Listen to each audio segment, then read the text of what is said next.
Congratulations, you just closed on your new home, and now you might be wondering, how do I remove the old listing photos from the internet and from all these different websites? I don't want someone playing stalker with me or my home. My name is Andrew Finney, your real estate geek. If you need help finding a top agent where you live, or if you simply want to drop me a line and say hello, my contact info is below. If you're new here, please go ahead and subscribe to this channel now and like this video. For reference, I upload 6 days a week. If you want YouTube to let you know when another video is ready for you, they think that you might like it, go ahead and tap that bell icon. Okay team, so this is what we're going to do. In today's video, GMOgottago had written me a comment last week, and he had asked me, Andrew, I've been watching your videos for a long time, and we just closed on our new home. Congratulations, GMOgottago, by the way. But he wanted to know, what can we do to remove the old listing photos? So in today's episode, I'm going to go over why they go across all the different websites, and I'm going to give you 3 ways to go ahead and get them removed, including a tutorial towards the end of this video of what you can do with the big sites, okay? So let's go ahead and get into it. Number 1, why do all these websites pick up on the listing photography? Well, what happens is as a listing agent, we'll go into the multiple listing service and we're entering in the home's details, right? Part of that obviously is uploading listing photography. When that happens and we click publish on that, all of the big sites like Zillow, Realtor, Redfin, Trulia, what have you, will go ahead and pick up the data feed directly from multiple listing service and broadcast it out across their sites. The second thing that happens is generally about 200 other sites will pick up the syndication of all of that information and syndicate it out to all their sites too. So it can be a little bit difficult if you're trying to remove it from everything. So the next 3 tips I'm going to give you are some great starting places, including the very first one. The absolute best way to ensure that your listing photography is removed is actually to put it in your purchase offer whenever you're making your offer on the house to begin with. So you might be wondering, well, Andrew, what do you mean? Well, if you've already closed on your new home like GMOgottago, well, it might be a little too late for this, obviously. But if you're watching this episode right now and you're wanting to know how to do this going forward, you're going to talk to your buyer agent and let them know, hey,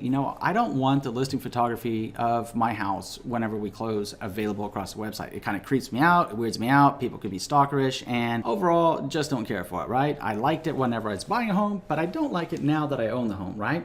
It's kind of funny how that happens. You got to think about it. You got to laugh, you got to have a little fun with it. But yeah, so the best thing that you could do is take and talk to your buyer agent and say, hey, please write in a contingency or a term of the purchase offer that the listing agent agrees to remove all the listing photography that they used of this home 1 to 2 days prior to the home actually closing. Doing so, whenever the listing agent then closes that in the multiple listing service, then none of those photos are available and it'll automatically strip out any of those photos across the internet. It might take a little bit of time, but they should be coming right off of there, okay? So now, what happens if you already close on your home? What's a good next step? What are you gonna do, right? So if you've already closed on your new home, step number 2 is getting with your buyer agent to contact the listing agent. By contacting the listing agent, they still have access, obviously, since it was their listing at the time, and the multiple listing service, they can go back into the file and remove it then. So be polite, be courteous, and ask your agent to do the same. Or if you're contacting the former listing agent directly, again, polite and courteous, because there's no legal obligation that an agent has to do this, but a lot of trusted real estate advisors across the country, if they have the ability to do this, will do it just because they care about you and they care about the real estate industry at large, and they want to do it as a form of goodwill. But they completely understand it. I mean, we're people too. Before we're real estate agents, we're all people, right? So we get your privacy and we understand it, and we want to make sure that you're taken care of. So by doing that, step number 2 here, contacting the listing agent, they might actually be able to go ahead and remove those photos for you. Different multiple listing services work different ways. Some of them will allow you to access the file again after you close, and some of them won't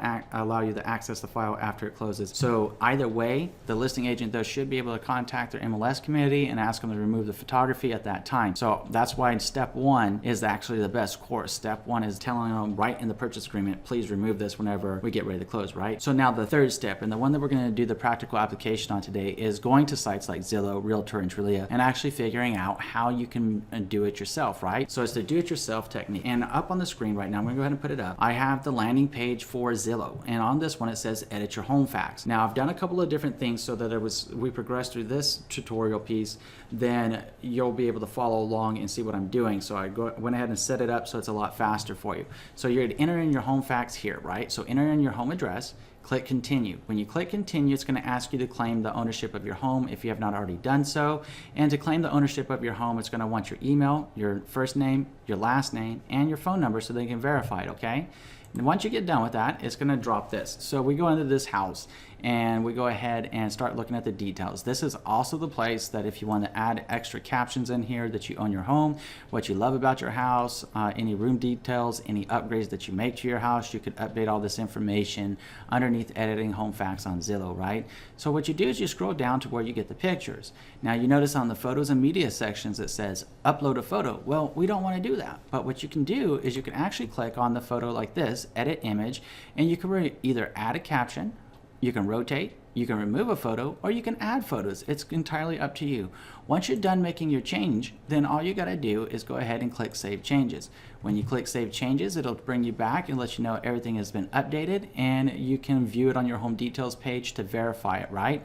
So if you have any questions or you have any difficulty about that with Zillow, then you can always reach out to their help desk. They're really wonderful people over there at Zillow to go ahead and make that happen for you and have them remove that stuff. Now, some of you may already know this and some of you may not, but Zillow owns Trulia. So what happens on Zillow happens on Trulia at the same time, so you shouldn't have to go back into Trulia do it. And with sites like Redfin or sites like Realtor.com, you might need to be able to do the same thing, but it's going to be as simple as how to remove listing photography from a listing after it closes, and then whatever the site is, or simply go in the Realtor, how to remove listing photos, and go ahead and break it down and follow their advice on the screen. Now, again, this is 3 different ways that you can remove the listing photography after you close. The number one best thing, the big pro tip here is step 1. If you do not want your home's pictures available on the internet after you close, you have your buyer agent write it into your purchase agreement that the listing agent agrees to remove the listing photography. Trust me, the seller ain't gonna care. The seller wants all the listing photography in the world only during the time that the home is being sold, because they want their home what? Sold, right? So they don't give a crap what happens to the pictures after the fact. The listing agent might care, but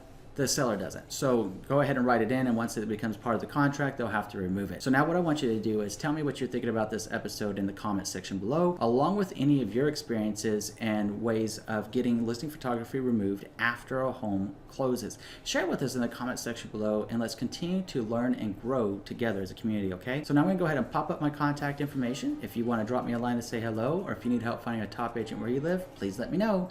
My contact info is on the screen and down below. If you haven't already done so, I'm gonna ask you to do 3 things. Number 1, please subscribe to this channel. Number 2, please like this video. Number 3, please share this video around with someone you know it's going to be able to help. And between now and next time, I'm wishing you and yours a lifetime full of love, wealth, abundance, and happiness. Thank you for watching today, team, and enjoy an amazing day.